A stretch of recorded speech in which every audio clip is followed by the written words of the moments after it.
All right. What's up, everybody, and welcome back. It's time to strap yourself in because old man Artosis is drinking crazy juice again. That's right. He had no regret on his stream, and they talked about some wild stuff to do with StarCraft 2.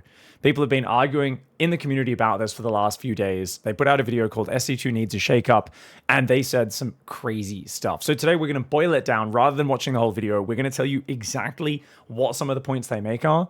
And I'm actually going to tell you, I don't disagree with them on everything. I actually agree with them on a few key points, which they don't express very well. But I'm going to boil them down and explain why there's a few things that Artosis and No Regret touch on this video that absolutely hit the mark of what is holding back StarCraft 2 in 2024. Let's get into it. So I think that the volatility is too low in StarCraft 2.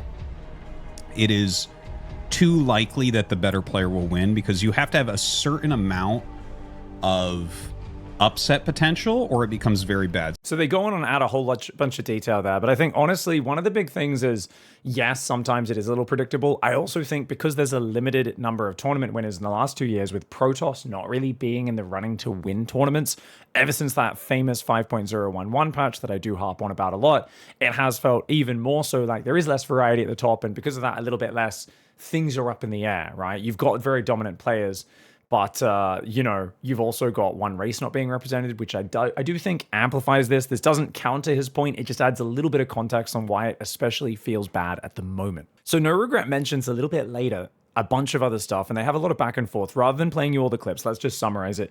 No Regret also mentions it's hard to even force reactions or force weird or different game states to pull the favored player out of their element. It's hard for a player to vary the situation up enough to try and steal wins versus the standard macro plays of the dominant players. So even in best of ones, right? But in best of fives and best of sevens, it's near impossible. And this sort of discussion him and Dan were having really made me think about this game in particular. I went back and I was like, what's a really cool game where there has been an upset, where the player who shouldn't have won was able to win? And this goes back to the World Champs Team League in 2020, where Serral was just acing it for my team. I had the first draft. I took Serral, of course. When you have first draft, out of all of the different team captains, you pick Serral. And he was just carrying my team to victory. He'd win one game. My other three players would just have to win one game between them, and he'd finish it off. And in this game, TY came out with a genius build. It's a 2-1-1, right? Double Marine drop.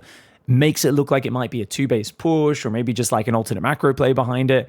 And he actually goes sneaky 2-starport battlecruiser instead. An absolutely wild build order we've never seen before. Denies the scouting there while making things still look very normal. And then, of course, goes into some absolute madness behind it. Now, what was really cool about this is a good example of someone doing something off meta, tricking their opponent, catching them off guard, and kind of going into it with the mindset of, I can't beat you straight up, but I know you're predictable. I know I can get you to just, be worried about the 2-base push. So what are you going to do? You're Serral. You're going to mass roaches with carapace roach speed off about 50 to 55 drones, maybe go up to 60. You're not going to go mass queen against this. You're not going to go for a spire against this. And as long as I deny that scouting and keep you occupied with the drop, I can surprise you with these battle cruisers.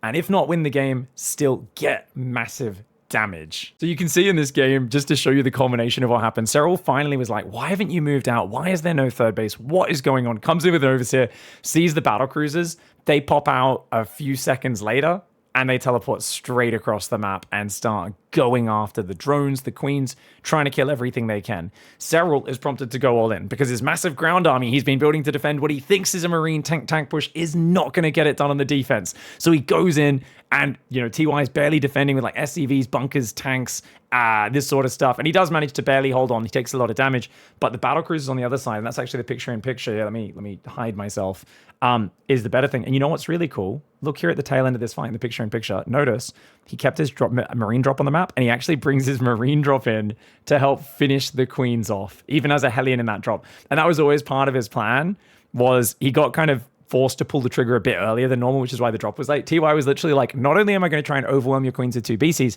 I'm going to drop mules to repair, and I'm going to boost a bunch of marines and other units in, drop them, and use them to help stim down your queens, because I know from the start your ground army is going to counterattack across the map, which it did, and it even broke all the way in. and killed all of TY's workers. So you'd think 2 tanks, bunkers, you'd be able to defend. No, you can't. Luckily, though, Serral has no anti-air, and it works. Now, the reason I wanted to mention this game specifically is it seems like a cool example of like, well, there are players able to punch up, throw their opponents off their game, and get those unpredictable victories. But this is a best of one, number one. And it's also a case 4 years ago. I struggled to think of many of these cases in recent years. It feels like as we've gone on, these cases have become less and less, which does back up No Regret and Artosis' argument.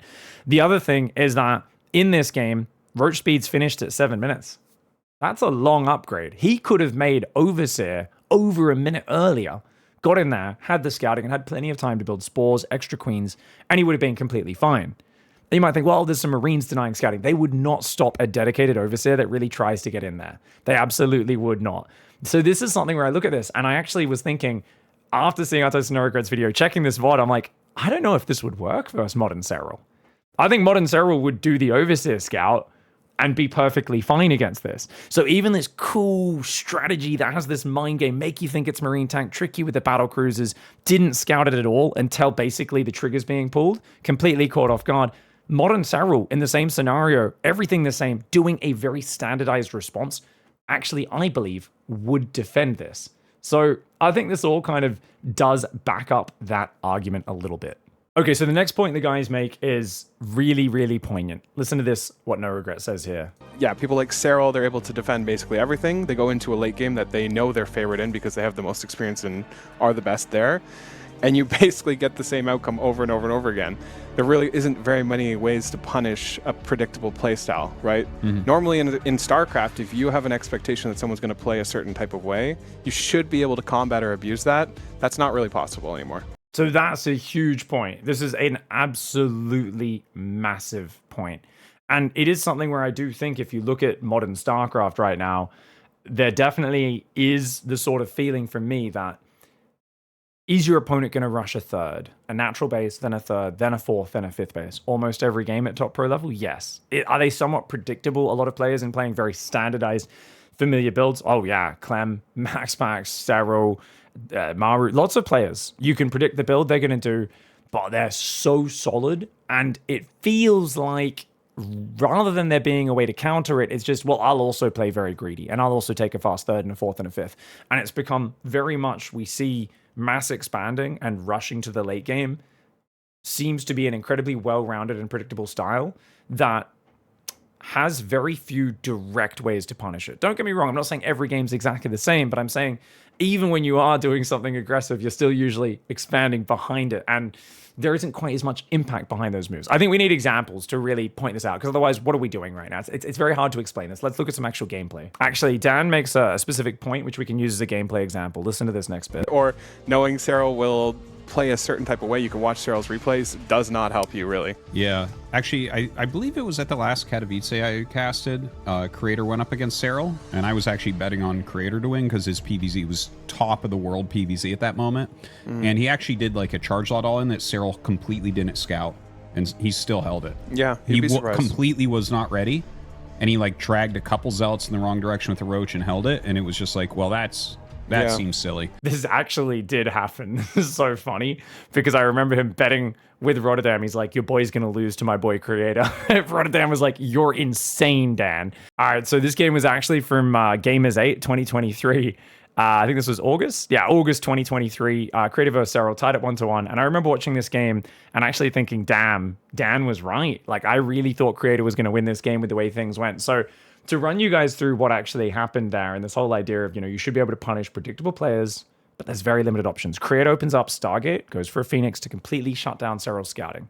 Now, this is interesting because you might be like, well, if Serral doesn't scout it, and it doesn't work, that's dumb. What the hell? No, I'm not saying that, right? I'm not saying that because as Serral, Creator's hiding something. He's gone Phoenix first, right? So okay, you're trying to hide something. What are you hiding? And what Creator does, notice he's completely pulled off gas. So he goes 33 probes, just 2 mineral lines. He just mines enough gas for the Stargate, the Phoenix, Twilight, Robo, Charge, makes a Prism, makes 8 gateways, goes for a giant Zealot all-in while methodically denying scouting. Now, in this scenario, what do you do as Serral? You say, well, I know something's happening. Could be a Charge Dot attack, could be a Glaive Adept attack, could be 2 Stargate Carrier, which is really popular in this tournament, 2 Stargate Tempest. Mass Oracle. We don't see that much anymore, but hey, could be that technically, right? You don't know exactly what it is. Could be an Immortal Sentry all in. We don't see that much anymore because the Ravager, so it's an option. So what does Cyril do? Cyril drones. You know, he does a standardized response. Let me hide myself to make sure I'm not blocking any info on the screen there. He does a standardized response. He makes a lair, a roach swarm. He makes a spore in each mineral line. And he just tries to scout with his Zerglings. He's a few extra Zerglings to stop the Adept scout. And he just kind of goes, well, spores in case DTs, spores in case it's air, lair, because then I can get an Overseer to check what's going on. And then I can, get detection with the Overseer as well. Oh, I'll make a few Roaches in case it's like Adepts or something. But you know what happens here, guys? He sees the Prism, but he doesn't see the Prism. You know what I mean? He doesn't notice it. And look at the production tab. Not only is he going 20 workers above a guy who's not mining gas, Creator has no follow-up. You might think, you meant to have a drone advantage, Zerg versus Protoss. Number one in Legacy of the Void, not necessarily. Not like in Wings of Liberty and Heart of the Swarm, where Zerg always needed the drone advantage. But especially not against the guy who's not mining gas. Because you might think, well, Protoss has better units than Zerg. Not when they're not mining gas. He's making Zealots. This is as all in as you can get. Creator needs to do game-ending damage. And as a Zerg against this, you can defend this on equal workers. If you defend this on 33 workers, you are miles ahead. Because all that matters is surviving the attack. So going 20 workers ahead is crazy. And you might think, well, he's building 6 Roaches for safety. That's something. Look at the production tab and watch these next few seconds. And this is why Artosis had that reaction. Yes, the Spine Crawler goes down. So does a Gas. He sees the Adepts and he goes, oh, it's just a 2 Adept harassment. And Cyril lets his guard down. And as the Zealots walk into vision, right now, the Zealots are about to move in. There's one more Zealot warp in. And look at the production tab. 5 drones. He just Zealots hit his vision as 5 drones queue up. That's right. Cyril has only built 6 Roaches, a few Zerglings, his Queens. He is building a Spine because he has no idea what's happening. He has no idea what's happening whatsoever. He is trying to cover every single option right now while taking, 56 drones. And that's including the few that he just killed with Extractors and Spines. If he didn't kill those, that's 8 more workers than what he is. 59 workers versus 33. That's a 26 worker advantage. No idea what was coming. Super generalized response. And he holds this attack. And this is what Dan's talking about in terms of, look, there's a big secretive rush. It catches the opponent off guard. Cyril clearly did not think this is what was happening. And don't get me wrong, he handles it perfectly. So I'm not just here going, oh, Cyril should have lost this game for free. What I'm saying is, look at how good players are mechanically these days as well. This all weighs into it. This is why this is a problem in 2024 more than ever. Guys like Cyril and Clem and Maru are so good at surviving from bad situations. And you see these sort of attacks just don't have the same fear. Now, I do believe if Creator maybe split his Zealots up a bit more or clicked on that Roach horn and just killed it to cut off Roach production a bit earlier, might have been able to make this work. I don't think he executed it perfectly, but I think it was good enough execution that with Cyril building 5 drones as the Zealots appear on creep, building spores, building extra queens, building a lair, all these things that are not helping against this push, to me, it rubs me a little bit wrong that someone can commit so hard to an all-in, Creator can put all of his chips on the table, catch his opponent off guard in the optimal situation and still not get the victory. And I'm not saying that he should always win, but I'm saying these strategies, when they catch the opponent this flat-footed, probably should win, even if your opponent plays a little bit better than you, right? In this scenario, if Cyril didn't build the 5 drones and he out-micros Creator significantly, yeah, sure, he should be able to survive here. I'm not saying we should just be able to Zealot all in, but I'm saying if you're going to take a gamble like that, it shouldn't be something that just never works. And that, how often do we see builds like this? Almost never. They're so low percentage working. Charged all-ins at the pro level, a lot of different all-ins, and this is for all races, all matchups, that players are doing them less and less. And at the top level, it's something that I would say, it's not you want people to always macro every game, but you also don't want people to all-in every game. But you want there to be options available to the players. And I think that's what the players are touching on here, is, hey, if you know how your opponent's going to play, you should be able to surprise them. You should be able to catch them off guard.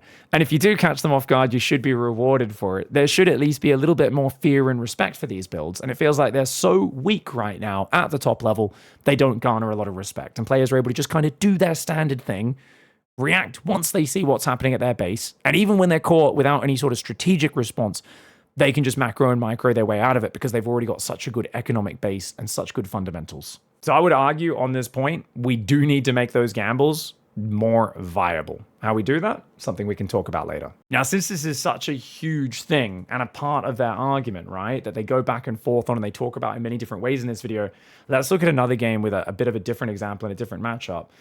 You should be able to punish predictable players, but there's very limited options, right? That's the point they made, that we're checking in these games. We're kind of fact checking, we're looking at games, we're having a think, we're musing on these ideas. Now, if we look at this series, what's fun about this series is we've got a counter example, right? So let me hide myself so you guys can see the player cams. There we got Cyril Clem, Game 7, Pigfest 4.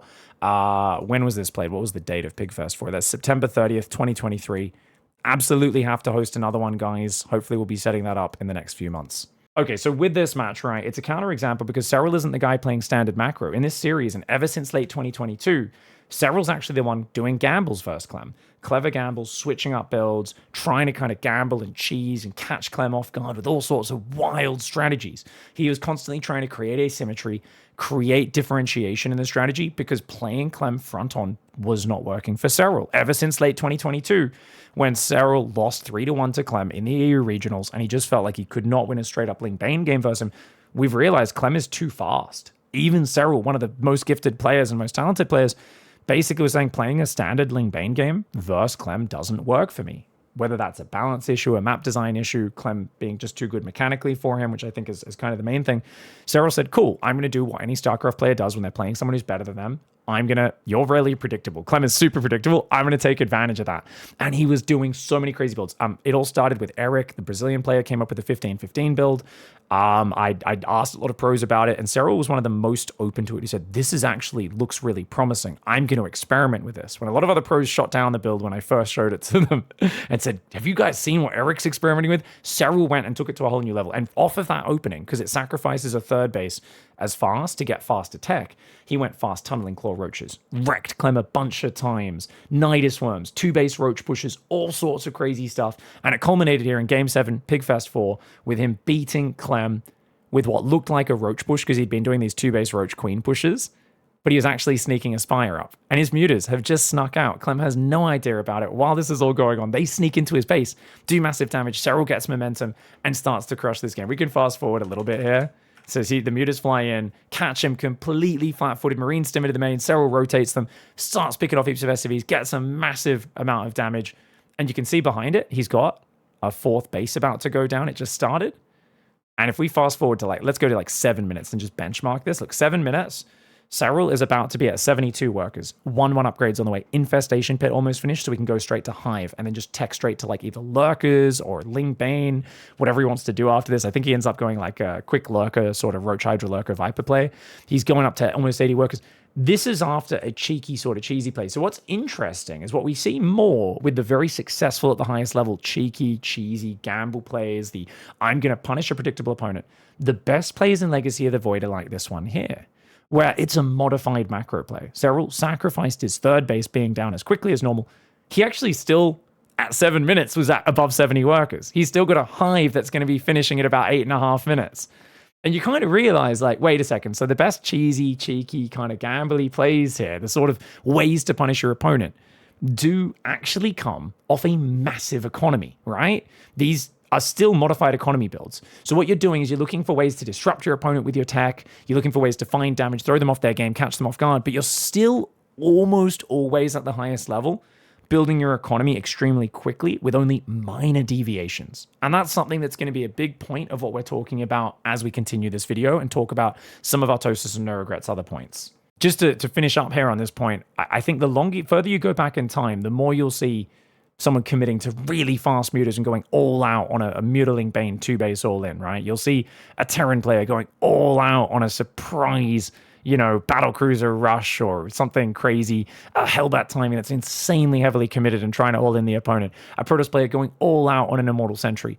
But these days, you'll see players say, ooh, I'm going to do a cute little harassment pressure and then still have my 3rd base behind it, and it's only delayed by 30 seconds, right? The idea of a cheeky or cheesy strategic play to catch the opponent off is so narrowly different from a standard macro play, right? So even the plays that are kind of the cheeky plays, catching the top players off guard to create asymmetry, are such slightly modified macro plays that it's hard to even call these like a cheese or a massive gamble. It's just like that there's slight variations seem to be ruling the meta at the top level of StarCraft 2 in 2024. The reason those old builds have fallen out of favor, just to clarify that point, is because, well, the economy seems to build so fast that and standard responses seem to defend everything. We've kind of seen that culminate, right, with EWC, where Clem was able to play standard and just shut Cyril down, and all of his clever openings got crushed by rock solid play, and Clem just rolled him over, right?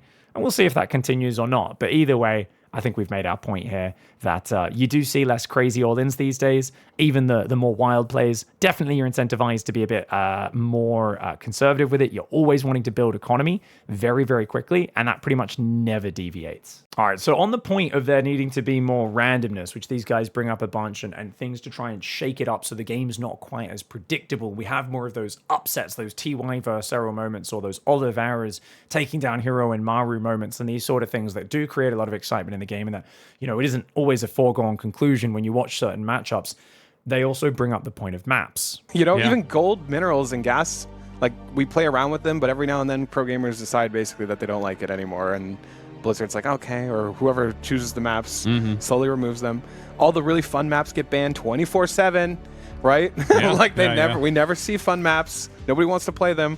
So I don't know. It's kind of sad. I wish there was less pandering to pros and more pandering to the audiences. Yeah. I think having randomness or things that you need to be careful about doesn't mean that you're necessarily going to lose. So, like, for example, if there's something that's random, you just need to account for that randomness, right? I think they say random a lot here, but what I mean is I would say variance. I would say strategic variance and differences on the maps. Like, if we can just talk about this, the most recent map pool took some gambles. I actually think the most recent map pool was really good in that it took gambles.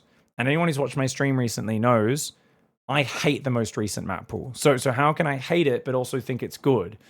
I think this map pool was really good. I'm looking up two maps, Dynasty and Crimson Court. People who watch me play a lot would know my recent thoughts playing Zerg vs Terran on these maps, how much I'm sick of them. These maps are actually, you know, a lot of people would say, like, it's bad because it's unfair.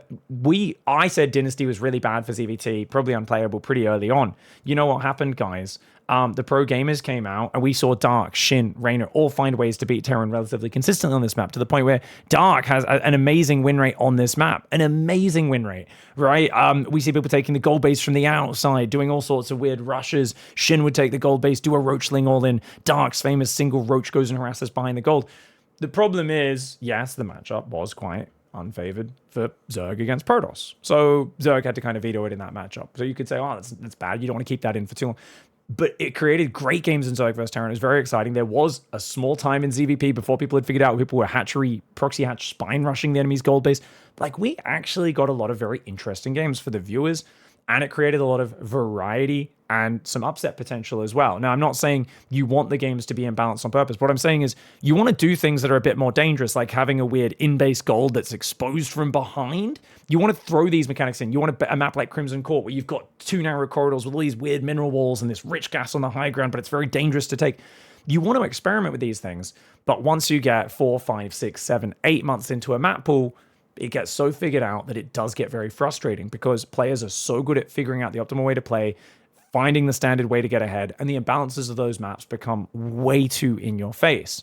So don't get me wrong, I think this is a good idea, but you do need to rotate maps faster when you're trying out these experimental maps. So I actually think we've been moving in the right direction in terms of that, but we should go further. We should have potentially healing shrines with just air blockers on them, worker-only paths, and just generally keep shaking that map pool up more frequently. Okay, on to the next point, and this is probably the biggest one. This is really, I think, where the sort of needle drops for a lot of people, and people either go, yeah, Dan, you're so right, or Dan, you idiot. So really pay attention for what he's about to say. Really, the worker increase did so many bad things to StarCraft 2, but this is a big one, and only having 2-player maps took out so much. What he's talking about here, to summarize this, because him and No Regret, like I said, they're both just kind of stream of consciousness talking. They're not very tight in this video. The reason we got rid of 3 and 4-player maps and the sort of variety and the randomness you would get from that is because with the 12 worker start, you cannot have 3 or 4-player maps. Trust me, you play for 3 or 4 player maps on the ladder, especially as Protoss, who have the most fragile openings, and you scout in the wrong direction, you don't get to their base until the 12 pool has hit your main. Like, you've got Lings in your base, Marauders in your base before your probe scouts them. So on a 4-player map, it really adds too much variance, and that's why those got removed with the 12 worker start, because the economy kicks forward so fast. So that's one thing. I don't think 3 or 4-player maps work with the 12 worker start, but what's bigger here is the 12 worker start, and he says it did so many bad things to StarCraft. He goes on to talk about this a ton. Now, I think one of the big things Artos is touching on here when he talks about the worker start doing so many bad things to StarCraft 2 is the fact that tech kicks in very late in StarCraft 2 now. What does that mean? How can tech kick in later? I mean, compared to where your economy is. Economy now outscales tech so drastically. So think about it. We used to see Mutalisks as a mainstay against Terran. Why don't we see that anymore? Because Wings of Liberty, Heart of the Swarm, you could rush Mutalisks onto base and start harassing with Mutalisks off 2, or maybe kind of barely having a 3rd base up, and it would force missile turrets. It would disrupt the Terran from getting all their barracks up and really force a big reaction where the Terran from early on, before they've got all their production and upgrades and everything going, is reacting to it in a big way because those Mutalisks kick in so early. And that's because with 6 workers, your economy is growing much slower. Remember, economy grows exponentially. You start with double the economy. You can imagine just how much more it shoots up. Whereas if it starts at only 6, and then there's also skirmishing coming in earlier because your first barracks finishes relationally faster in terms of the worker count, the Reapers harassing the Hellions, the Adepts and all that sort of stuff. Obviously, they weren't Adepts in Heart of the Swarm, but you get the idea. It slows things down, and you end up with a situation where 57 seconds waiting for a lair, 71 seconds for a Spire, isn't that long. But in Legacy of the Void, when you make a lair, 57 seconds, a Spire, 71 seconds, another 30 seconds to make the Mutalisks, and then fly them across the map is going to take even longer. Your opponent has their 4th command center building. They have 1-1 almost finished. Stim, combat shields, Marines, medevacs. They can throw turrets down in each base because they've already got 3 bases saturated, and it doesn't cost them anything.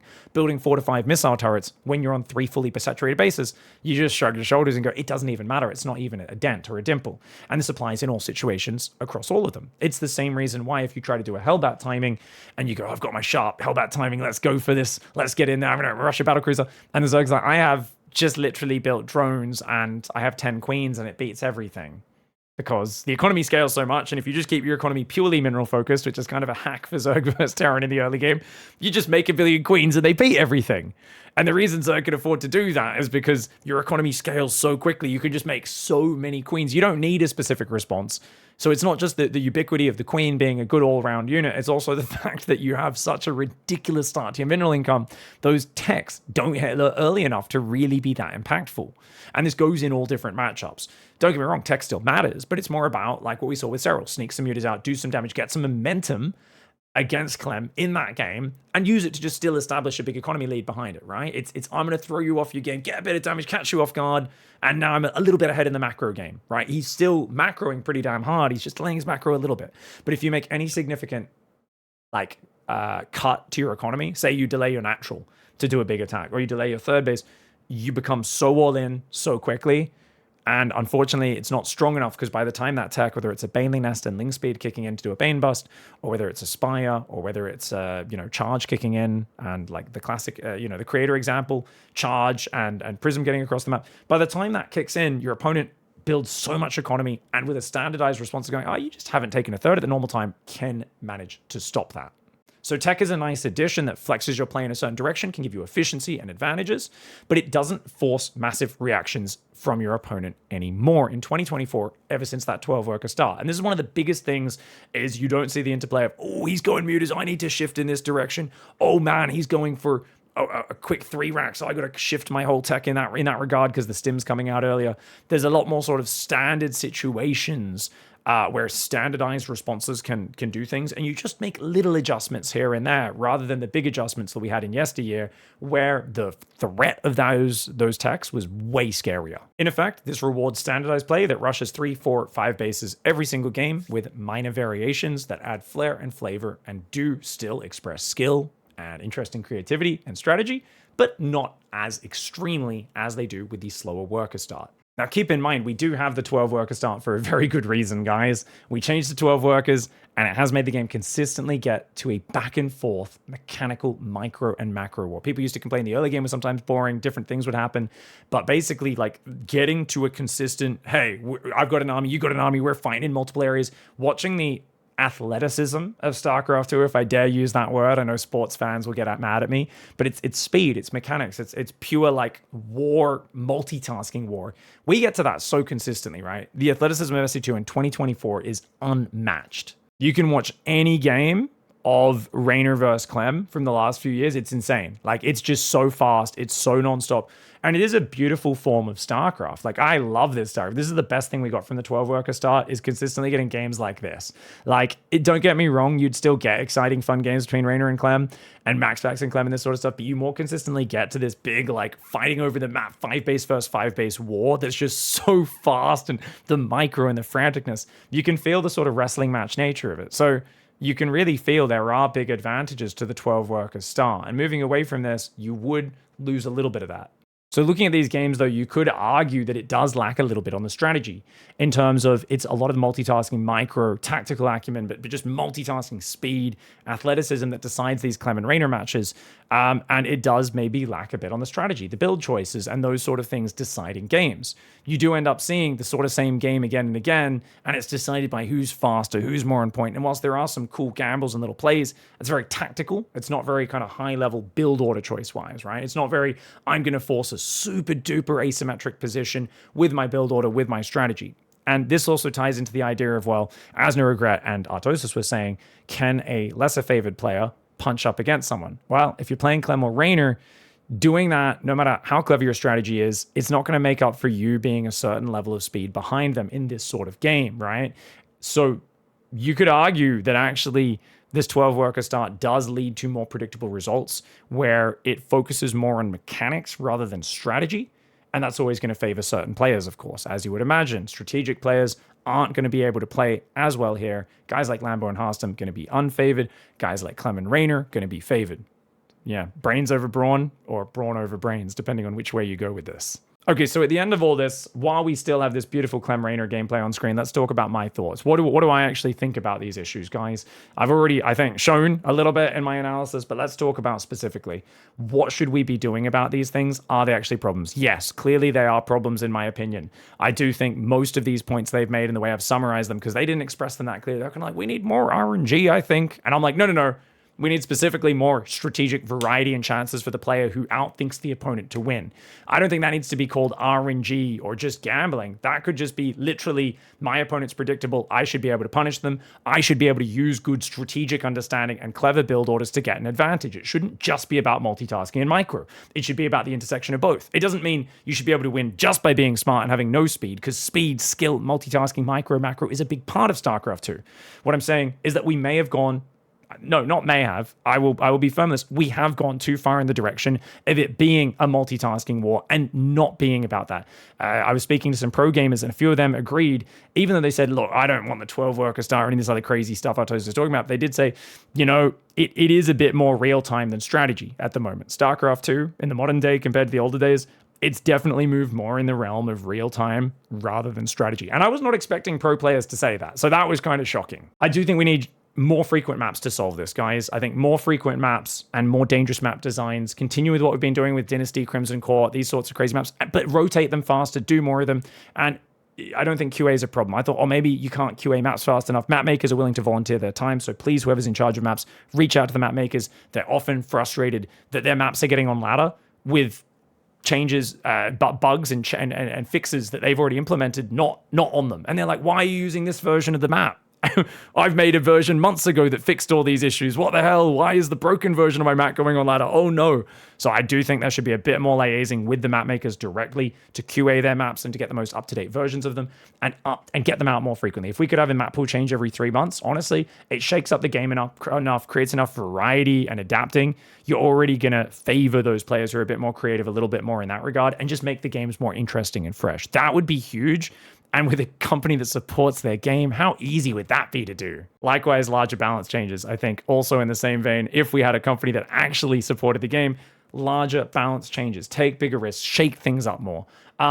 Unfortunately, none of these things seem to be realistic right now, right? Ideally, we would have these changes and the Balance Council could step up and start making those changes and really take the risks that it seems they are unable to take. I think they're very afraid of, not balancing the game very well. unfortunately, they've screwed up in TVP for 2 years straight now. And I think the inability to fix that quickly, and even now umming and ahhing over, but we better nerf the disruptor. It's like 5.0.11 has still not been rectified as a patch just yet.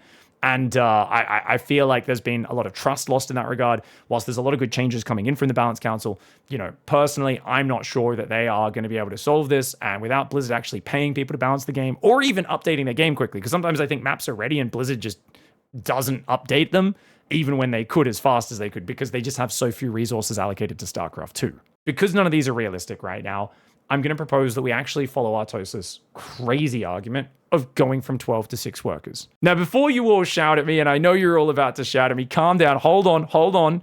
Maybe not 6 workers, maybe 8 workers, because 6 is pretty drastic. But whichever one it is, I do think we should lower the starting worker count. And let's go through this little bit by bit and explain why. So a lower worker start of 6 or maybe 8 or 9 workers is the easiest way to add a lot more granularity and slight variations to the openings, as well as add more meaningful tech choices, as you can't just afford to take a third, add a Forge, add a Twilight, add a Robo, all at once. Oh, my opponent didn't take their 4th base on time. Okay, I'll build a few extra cannons and batteries and just make sure I focus on my warp-ins. Oh, cool, I defended his completely committed all in, and now I can just continue and be ahead, right? The idea of just doing many things at once because your economy is so big, you don't have to make as many choices around what you're getting and what you're skipping on, as well as the fact that standardized responses are able to defend. That would be removed. You can't just do a standardized one-size-fits-all response to defend massive gambles and commitments from your opponent.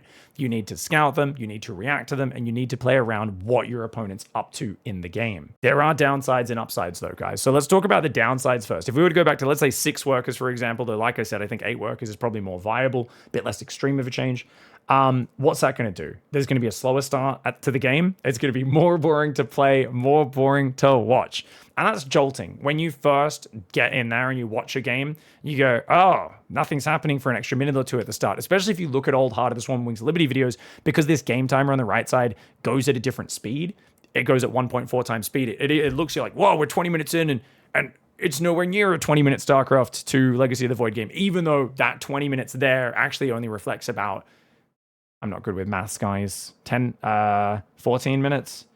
I'm not good with numbers. It's much less, 13 minutes. It's way less time in terms of actuality, right? So it is a bit slower though. And also to play, it's a bit slower. And that actually brings up a really good point. I wanted to direct you guys to why are some new RTS not fun? Are they even proper RTS games from Grubby on his Grubby Talks channel? He has a section in the middle called the single player quotient. Go check it out. He talks about basically how different RTS have different starting tempos. Some games you are playing, just doing your build, building up for a long time, others for very short. And he says, like StarCraft 2, you got 2 minutes doing your build, and then bam, there's a Reaper in your base, you're interacting or getting cannon rushed, right? And he kind of goes, okay, like what are some other game cadences? And he kind of adds to this graph. And he goes like, look, Warcraft 3, you're just doing it for 4 to 5 minutes before you start like creep jacking each other and stuff like this. Okay, cool. And then like, there's other examples as you go on Stormgate, there's like 3 seconds before a dog's in your base harassing you. And I think he adds like June Spice Wars, but you can give all sorts of other examples of Age of Empires 2. Yeah, Scout could harass you, but for the most part, there's a good 10 minutes usually without too much interaction between the players as well. And these are just personal preferences. Some people love a longer single player quotient, some people love a shorter one. So some people will really hate this change and some would love this change. I honestly think you could split the difference. I think the current player base will probably dislike it because the people who are playing right now prefer the current version of StarCraft 2. It's going to be biased in that direction. But I think with some of the other added benefits that I'm explaining right now and Artosis have explained, I actually think it's worth it, and I think most players will come on board. I've already had a lot of players who've talked about too in my Twitch chat about this, who said, no, this is stupid. I love 12 workers. It's so much better. And after discussing it, quite a few of them said, you know what, I actually think 6 workers sounds great. I'll 100% try 6 workers. Let's go. So I think if you think about things in a holistic way, you might come around. So before you jump down my throat, keep an open mind. Okay, so the next big thing, guys, is that there will be more gambles, in the early game especially. Early all-ins, cheeses, and whether or not to scout will be a bigger decision. And that means there is going to be more times you feel like, oh man, how could I possibly have scouted and stopped this? There will be times where it feels like you are forced to gamble a little bit. And that's going to happen a bit more than it does in the current StarCraft, due to those tech choices kicking in at a harder and sharper timing. People have to be more creative about designing their own builds to minimize the chances of that happening, play around those chances, as well as get better at scouting and feeling out what's happening in the game, because those choices will have to be more respected. Some people would argue this is not a downside. I'm putting this under the downside kind of summary because I think for many people it will be a downside because they like the very just consistent to 4-based version of StarCraft 2 right now. But I, as an RTS lover who loves a lot of different RTS and strategy games, I prefer the old version of StarCraft 2. I think in that regard, don't get me wrong, there's advantages of this modern version. If we could blend the good parts of both together, that would be ideal. Now let's talk about the upsides. The upsides, more variety in opening choices. Games would always be more differentiated. Tech kicking in way faster compared to economy, representing a much larger threat, is an upside as well as the downside as well, right? That we talked about before. Players are going to need to try and counter each other's tech and constantly scout and respect each other. Hiding tech, denying scouting, and gambling on committing super hard to tech will have a bigger payoff. This also, because it has to be respected more, opens up mind games where you can go for an all-in or fake an all-in. You're knowing your opponent actually needs to adjust. Faking all-ins is a lost art in 2024. Because like I said, your opponent goes, oh, he's doing something. Add a few roaches. Like they so minorly divert their build to be safe against things like in that Serral versus Creator game. Whereas in the old days, you'd be like, ooh, I'm going to pretend I'm going mutas. And they'd be like, okay, man, alarm bells are ringing, they're throwing turrets down, delaying their third barracks to get missile turrets. Their whole build gets thrown off. Guess what? I had a corner base. Wasn't even building mutas, tricked you. And now I'm a bit ahead. It opens up more chances for those mind games. I think that is a massive, massive positive and something that has been missing from StarCraft 2 for a while. Maybe not missing, but definitely diminishing. Let's not be too... I don't want to be too hyperbolic here and kind of make out like things are worse than they are, because I still think StarCraft 2 currently is a fantastic game. I just think like it's gone too far in a direction. That these things have become such a smaller and smaller slice of the pie that it's hurting the range of the game. I also think there'd be a longer skirmish early game phase, which is really good, leading into, you've got small scale, micro, back and forth. And players, especially at low level, are incentivized to focus on this. Why? At the moment, if you focus on your Reaper, I've got 1,000 minerals, because you've got so many workers so early. And it really means new players. I've seen so many new players who just don't micro. In Diamond, there's Diamond 3 players who played hundreds and hundreds of games. They just don't micro because they're like, well, macro is more important. Just spend the money. The joy of StarCraft is controlling units. You do not have an engine this smooth, this microable, the most responsive RTS in the world to not micro units. That is ridiculous. I will die on this hill. This change will be so good for low, mid-level, regular average Joe players to get better at micro and enjoy the flow of micro, macro, micro, macro, and learn that back and forth that pros and high-level players we take for granted. But I guarantee you a lot of people who started playing in the last 8 years, they do not have a good feel for that flow, because they've realized and they've been told over and over again, and the proof is in the pudding, that if they just spend their money better and ignore the fights, they will get way better results. You'll also then have a more drawn out mid game as a result of that, where you'll see like Heart of the Swarm games are just stuck in the mid game forever, like Hive Tech, Carriers, that stuff so rarely came out so late in the game, and it was like a rare treat when you got there, as opposed to the modern day where it's like 11 minutes and there's Carriers on the field and Broodlords, and you're like, sometimes 10 minutes, right? It's crazy how early we get to that stage now. I think all the patches, if you look at the Balance Council, have been trying to remove a lot of like frustrating things from the game, and weakening all these all-ins, right? And also saying we need to address turtle strategies. And I'm like, well, if all the all-ins are weak and there's no cost assessment around expanding, expansions are so cheap, by the way. Like Nexus and Command Centers give you 15 supply. So you get 200, you could basically get 2 depots or two pylons for free with each expansion. Hatcheries are basically free, even cheaper now. They give 6 supply. Expanding is such a low cost, and it's always the best option because of everything we've already talked about. Your all-ins aren't strong anymore because your tech hits so late, and we've also nerfed specific all-ins as well, like the Marjorie build back in 2019. We got to nerf Immortal, nerf the Warp Prism, because these are too strong. And you end up with a situation where you go, man, turtle strategy is your problem, guys. We need to fix the Ghost. We need to fix the Broodlord. We got to nerf the Lurker, the Broodlord, the Ghost. These units are boring. Yeah, they're boring because you both start the game on 3 bases automatically every game, and then you get to 5 versus 5, 6 versus 6 bases, because by the time tech kicks in, you're both maxed out. You're like, I have Storm. Yeah, you can't go win the game with that. Your opponent's maxed out. He just spread his units out. Your Storm doesn't matter that much. Like I know I'm being a little bit hyperbolic right now, but I truly feel like a lot of the problems that are trying to be fixed are all tied to this 12 worker start, which is why I didn't think I was going to agree with anything Artos has said in this video. And then I'm like, I've spent the last few days deep diving on this. I've re-recorded multiple reactions to that video. I've watched old games, watched new games. I've spoken to pro gamers, and I'm like, oh crap, Artosis might actually be an oracle on this one, guys. A lot of the current issues with the game are tied to that 12 worker start. And this is something where going back to 6, or in my case, I really think 8 workers would actually solve a lot of these. At the end of the day, to summarize, my instincts are that the change in strengthening tech gambles, change of pace of gameplay, etc. will be too drastic with 6. We should go to 8 workers, and that would be awesome. I'm going to host show matches tomorrow and over the next few days, trying out 6 workers, 8 workers, 9 workers, just get a feel for it. I think I'm mostly going to focus on 8 workers because my sense says that's a nice in-between where it won't slow the game down so much that it's boring, but it'll also just give us a bit more variety and a bit more choice, and you won't just start at such a big, crazy economy. Tomorrow's video is also going to be me casting a Life First Tasia game from 2014, because that was one of the great rivalries of Heart of the Swarm, and I want to compare that just to the modern era to kind of get a bit of context so we can watch that together, see what's good about it, what's bad about it, and then the days after that will be those show matches with the 8 workers. So schedule for the next few days is really deep diving this topic. I'd like to do this for the next week, and we can explore and see whether it's a good idea or not. Let me know in the comments if you disagree or agree with me on us lowering the starting worker count. Like I said, just to remind you guys, the reason I'm saying this rather than just change the balance more and the patches more is I think it's very easy to test and put in the game compared to every race going, oh, my pro gamer wants this, my pro gamer wants this. Oh, we only get to update the map pool once every 9 months because Blizzard doesn't support the game. I actually think this could be, potentially, there's a chance this could make StarCraft 2 great again.